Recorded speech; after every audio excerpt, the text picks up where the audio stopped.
space-time had a beginning. If we know space-time had a beginning and is not eternal, then what caused space-time? What caused the reality?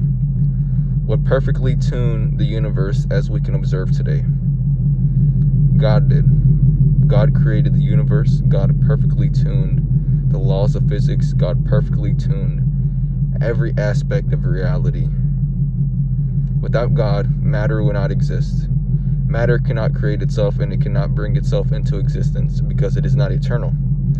We can understand this with the Big Bang. We know nothing existed before the Big Bang. No matter, no energy, no light, no sound, no radiation, no heat. We know God created the universe because the universe physically cannot bring itself into existence. We know the universe physically cannot cause itself to expand either without a force acting upon it. So either God created the energy that expanded into the universe, or God created the universe outright.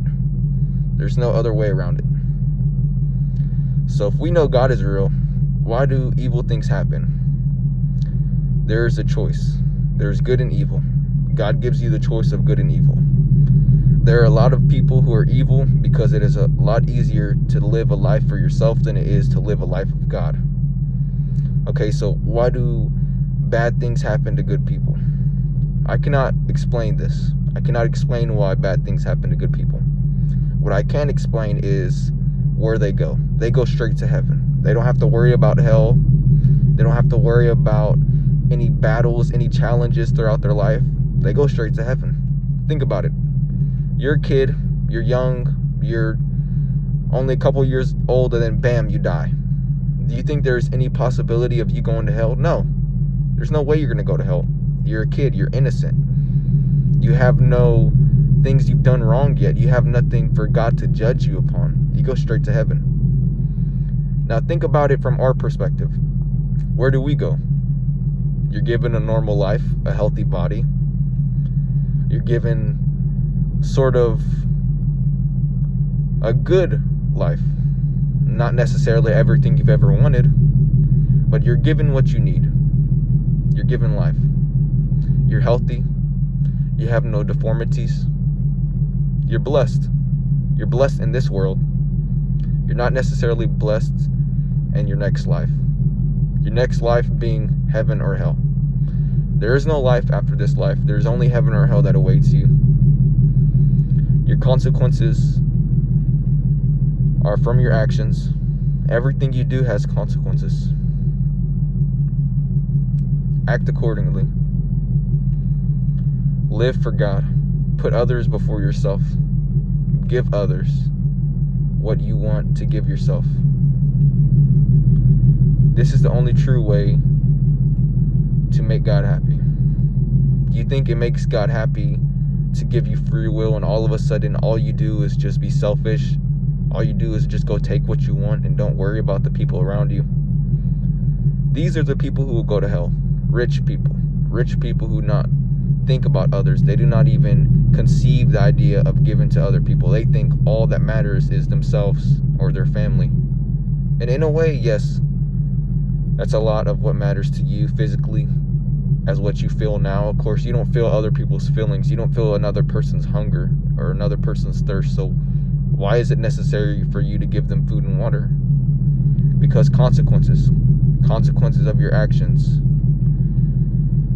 Whenever we had the choice of good and evil in the Garden of Eden, when we chose to bite from the fruit of knowledge, this was sort of a blessing in disguise. People look at it as separation from God. People look at it as being cursed by God, but I look at it as a choice.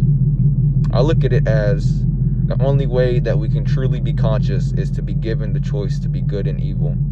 Because what is consciousness?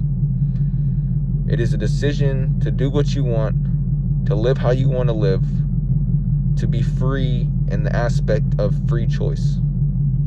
Consciousness is not sort of a life made for you where you can only do what was designed for you to do.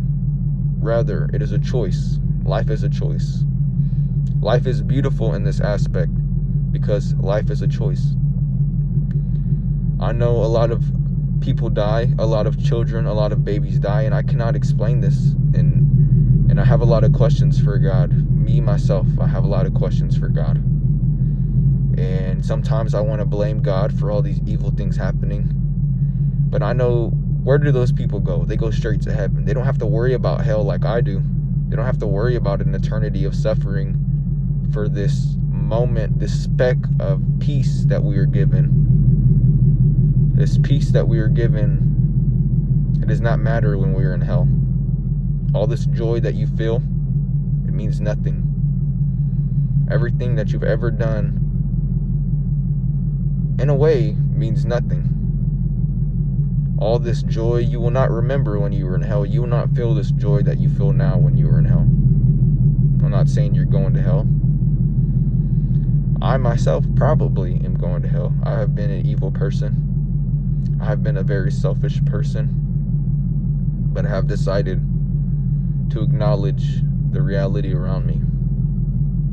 Matter cannot create itself, and the universe cannot bring itself into existence. So God must exist. And if God must exist, then moral ties exist. And it's obviously observable in the universe we know today. We know people help each other out, and this goes against the evolutionary instinct that we supposedly have. To help another is to go against your instinct. This goes against evolution. I'm not saying evolution doesn't exist. It's observable, but I think evolution and the construct of the Bible can coexist. God says he made us from dust, from the ground. What do we know today? That we evolved from simpler life forms? Maybe, maybe not. But if we did evolve from simpler life forms, which is what is plausible in the evolutionary table, then we can understand that God's story of creation in the Bible also does, in a way, coexist. Both started from a simpler form of life. So now that we're given consciousness, now that we're given the right to know good and evil, this is why we are held accountable. This is why heaven and hell is a thing, because God says, okay, well, now that you know good and evil, it will now be a sin for you to do evil. Think about it. A lion hunts a gazelle, and he is not sinning by killing the gazelle. He is only doing what his instincts tell him to do. This is not a sin. This is instinct. But what do? Everything you do is not instinct.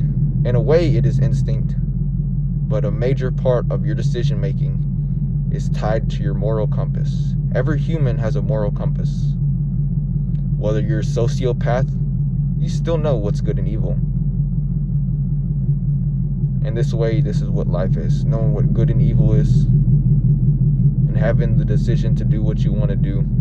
Whether or not it reflects an eternity in hell, you still have the choice, and God gave you the choice. I choose to do good. I choose to do good for other people around me.